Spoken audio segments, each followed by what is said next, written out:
Chief Jeff ODell.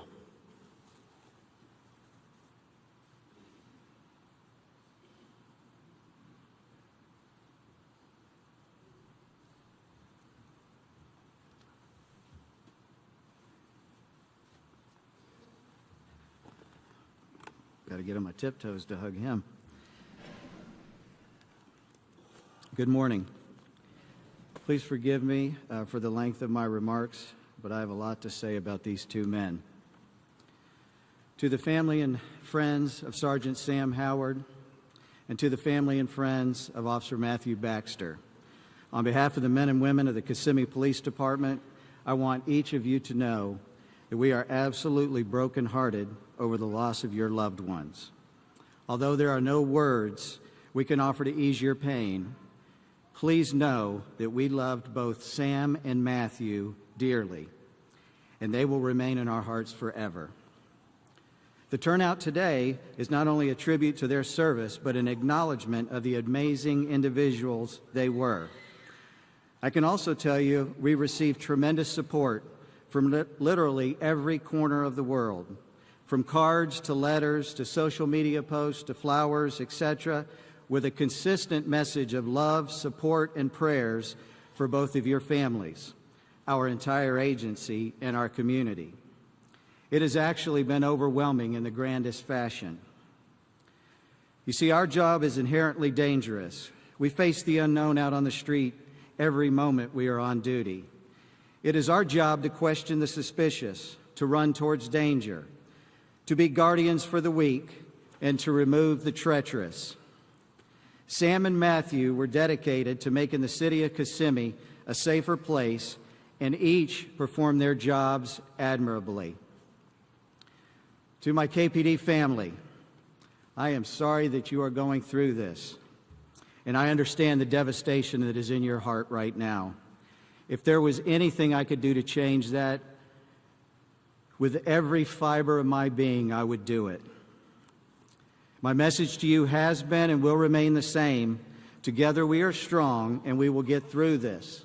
I will get you through this. I would like to thank the community leaders, elected officials, and dignitaries in attendance today for your support for law enforcement. It is very much appreciated.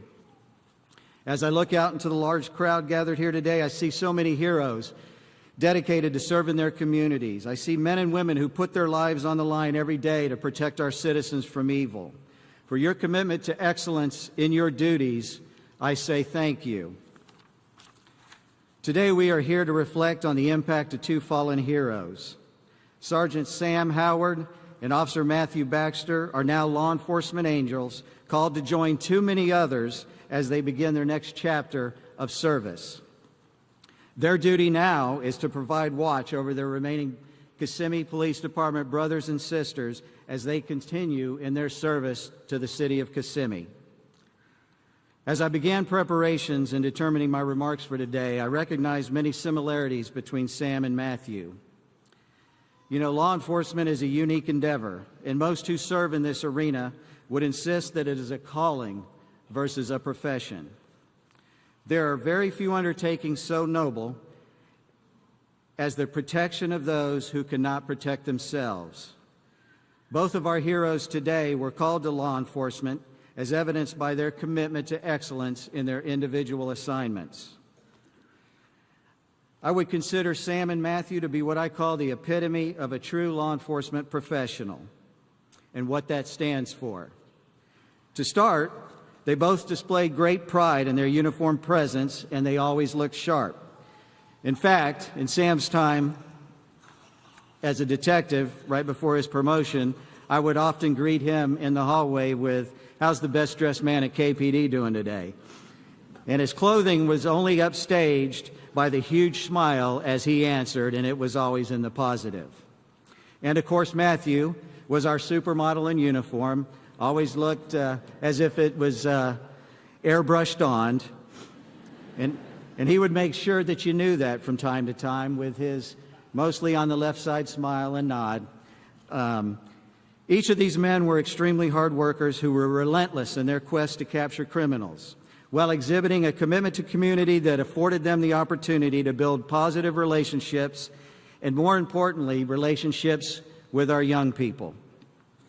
I can't tell you how many messages via social media outlets that have come in from our community with specific examples of how Sam and Matthew impacted a life by simply taking the time to talk with someone, delivering a free Slurpee coupon, or from just a genuine interest to hear another's personal story. These two men truly cared about people, and I'm not sure there's a better compliment I can give either. Both of our fallen heroes are husbands, fathers, sons, and brothers, and each has a wonderful family who I am honored to have met. I want to be very clear to the families of each. We have reviewed the facts of this incident through our investigation, and neither of these men did anything wrong, absolutely nothing. In fact, it was because of their actions to ensure one person present was clear from harm's way that actually set off this horrific chain of events. Because of the suspect's erratic behavior, they needed to be sure this lady was safe and out of danger. She conveyed to our detectives in a follow-up investigation that without question, these two heroes were responsible for saving her life. You see, they didn't care about where she was from. They didn't care about her history. They didn't care about her stature in the community. They just cared that she was a fellow human being, that they both had sworn an oath to protect at all costs, even above their own safety. My God, how powerful is that? What a testament to the character of these two brave men. John 15:13 says, "Greater love hath no man than this, that a man lay down his life for his friends." Family, sometimes we do everything right and evil still prevails. If I could now, I'd like to take a few minutes to talk about Sam and Matthew individually. Sam Howard was a 10-year veteran of the Kissimmee Police Department. Sam is a homegrown Kissimmee man, having graduated from Osceola High School in the year 2000. He was a terrific athlete, playing both offense and defense in football, basketball, wrestling, and get this barrel-chested guy that could bench press a bus wrestled in high school at the weight of 160. And he also ran track. In 2000, Sam joined the Army National Guard and was activated in 2004 to Iraq, where he served as a communications specialist, often in firefight conditions. In his application process to become a police officer, Sam indicated 3 goals for himself in law enforcement. He wanted to serve on the SWAT team, work as a detective, and attain a leadership role within the agency. Family, I am so proud to realize that he achieved every one of his goals in his time at KPD. Often law enforcement officers spend their entire career and never achieve every one of their career goals. Sam did it, and he earned every bit of it. On July 7th, 2017, I had the honor and privilege of promoting Sam to the rank of sergeant. Sergeant Howard passed every attribute one would look for in reviewing promotional candidates. He was a natural leader who genuinely cares about people, a strong work ethic, a consummate professional. He was engaged in the agency and had a commitment to excellence in all that he does. And of course, he had an infectious smile that could win over any room or situation. It was just a couple of weeks ago that our schedules worked out that Sam and I got to meet for his Go Forth and Conquer promotional speech. That generally takes place before his new assignment, but because of the delay, he actually got a few weeks with his squad prior to our meeting. Now, Sam is a very high-energy guy. Knowing this going into our meeting, I had to strategically determine when I would take a pause in the message I wanted to give him, often with consideration on if I would even take a breath.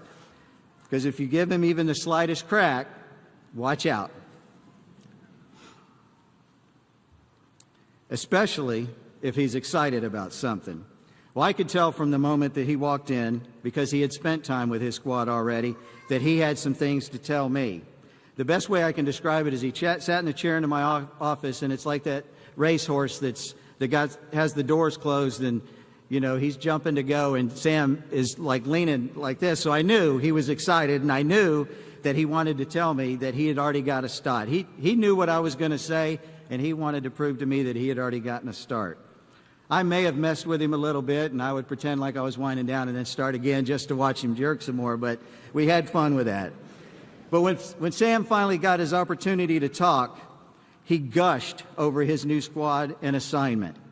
He talked about his plans, how he would develop those under his charge, and a strategy towards building relationships within the community.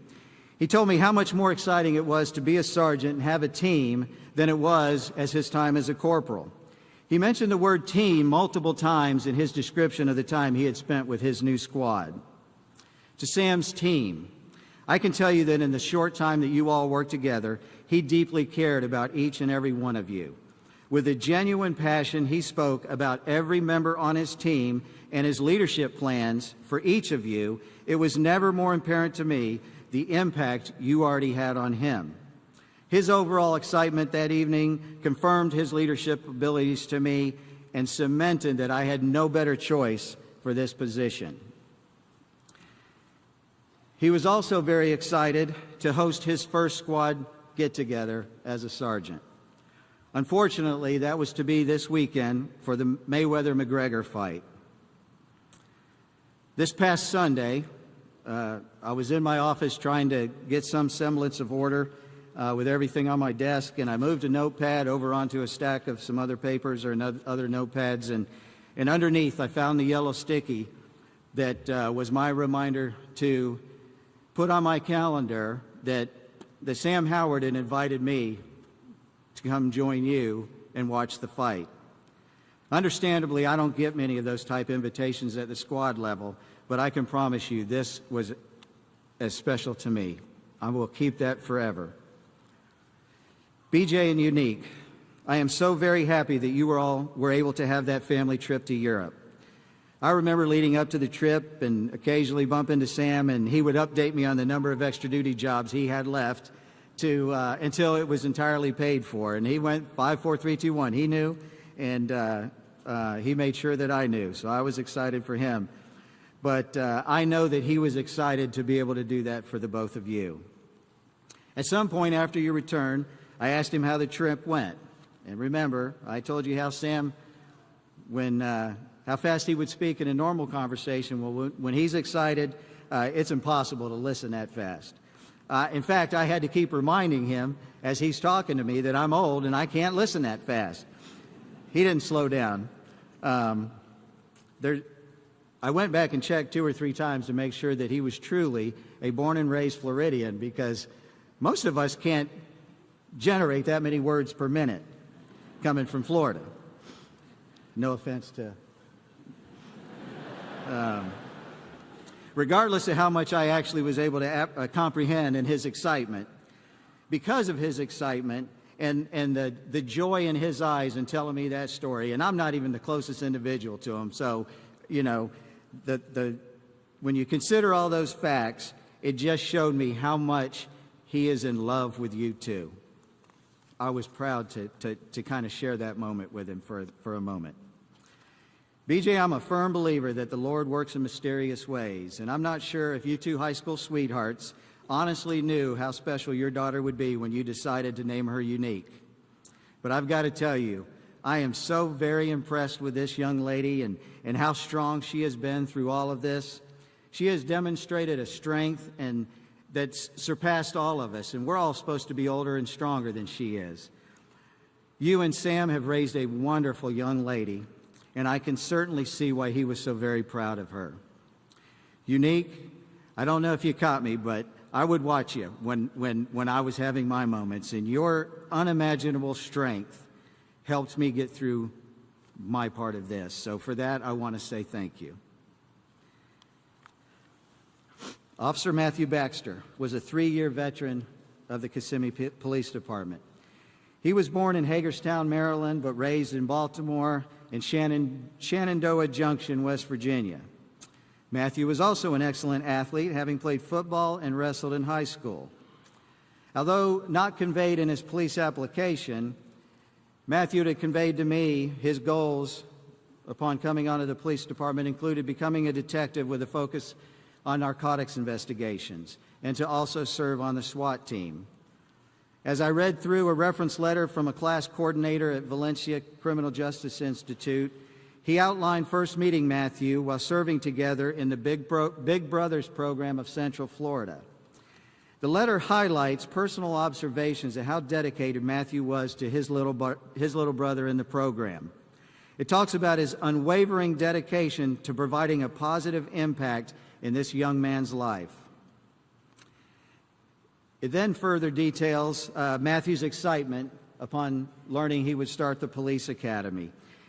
And it talked about Matthew's focus and that him now being in a better position to make a difference in people's lives. Matthew wanted to make a difference, and he did.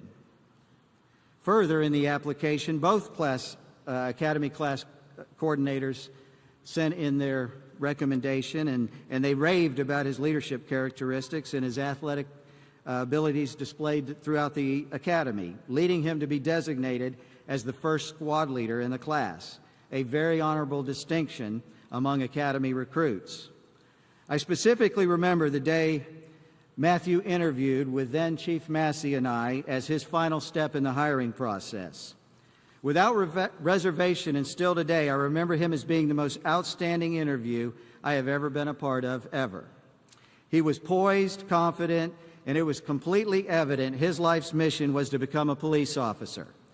I remember his face lighting up when speaking about being awarded the best athlete in the academy. He was very proud of that accomplishment, and he should have been.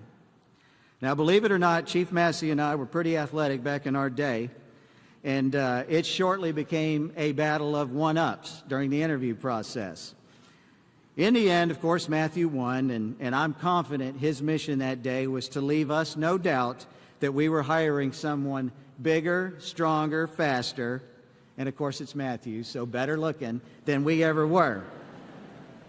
Because Matthew was still a very young tenured police officer, many of his career goals were still in front of him. I will tell you, he was on his way and demonstrated the ability to be an extremely hard worker. I recently had a corporal within the agency tell me about the fact that he used, and this was on a different squad, the fact that he used Matthew's work ethic and dedication to duty as a benchmark for the members on his squad. Now think about that for a minute. A young 3-year officer already being utilized as a benchmark for others to emulate. In reading over Matthew's personnel file, I was reminded of his life-saving award.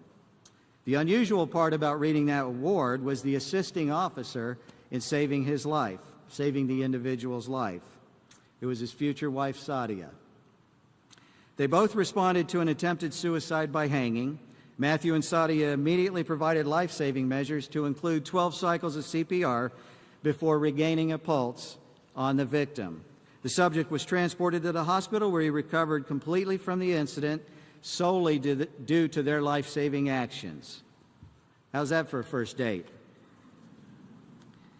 I honestly feel like I have a special bond with Matthew and Sadia. They were both hired during my tenure with the agency, and we all shared that kind of new to the agency bond.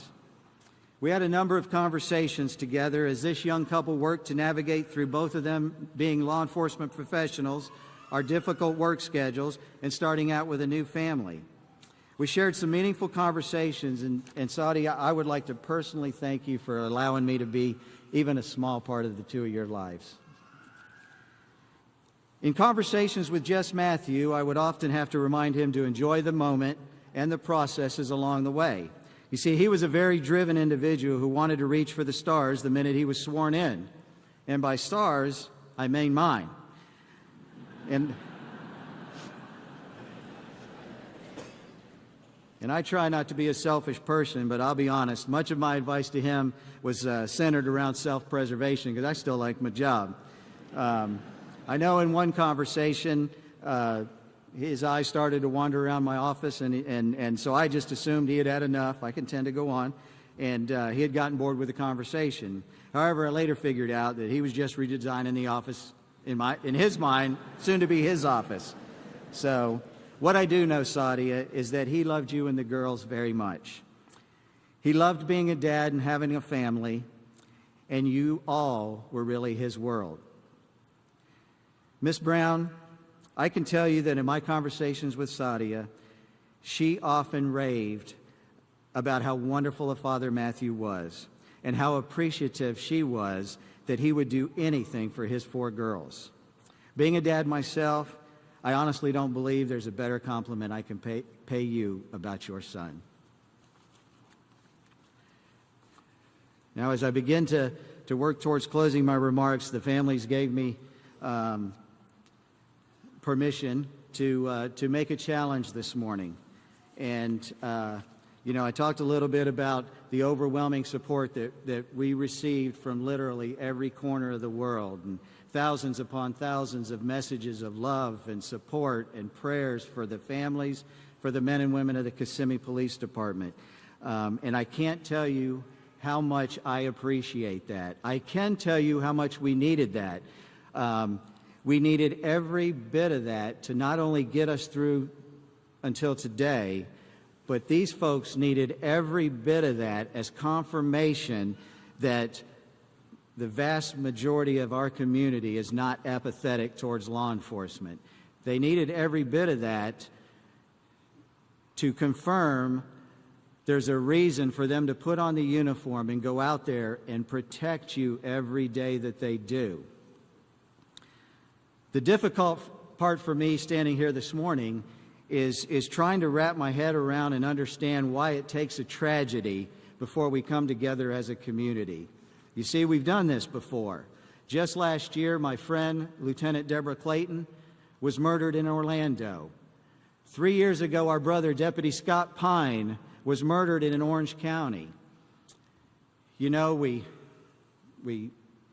kind of do the same things.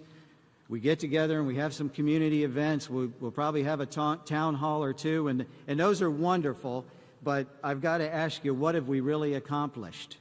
Other than maybe making us feel good for a few minutes and checking a box. We got to figure out a way to sustain the momentum of the community, the sense of community that we've had since Friday night this past week. Men and women in law enforcement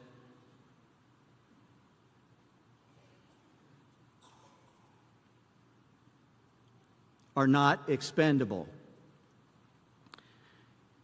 Men and women in law enforcement do not consider anybody in their communities expendable, as evidenced by the heroic efforts of these 2 men. So my challenge to you is that you have the guts to look into the eyes of these family members until you understand their sorrow and heartbreak. I ask you to have the guts to look in the eyes of these children until you comprehend that they will grow up without their dad. I ask you to have the guts to look into the eyes of the men and women of the Kissimmee Police Department and see the questions and the heartache. We have to carry this momentum for more than getting us through this service or the weekend. We have to carry this momentum so that we can finally start making an impact. And we can stop the senseless violence against law enforcement professionals across our country. We have to use everything in our power as the greatest nation on earth to provide long-term mental health care, especially for veterans. We all hold our veterans.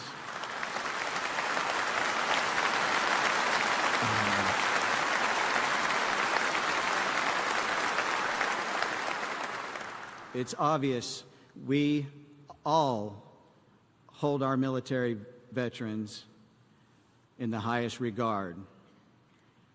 And I believe that we owe each and every one of them, through every ounce of resource that we have in this country, that when they come back from theater, that we do everything in our power to make sure they're healthy.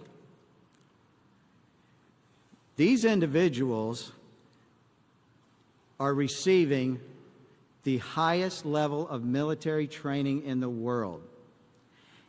And then they come back armed with that training, and they operated under a different set of rules than law enforcement does here. So I would ask, as a tribute to our two fallen brothers who gave everything they had, and as a tribute to our families who lost everything they had, that we continue this momentum, because it's been beautiful. I've seen more people hug, and honest to God, it makes me feel wonderful that we actually can do this. But let's carry this momentum until we can come back at some point and sing to the world that we figured it out, that we've got the people that want to engage in violence in our community where they belong, and we continue to hug each other and love each other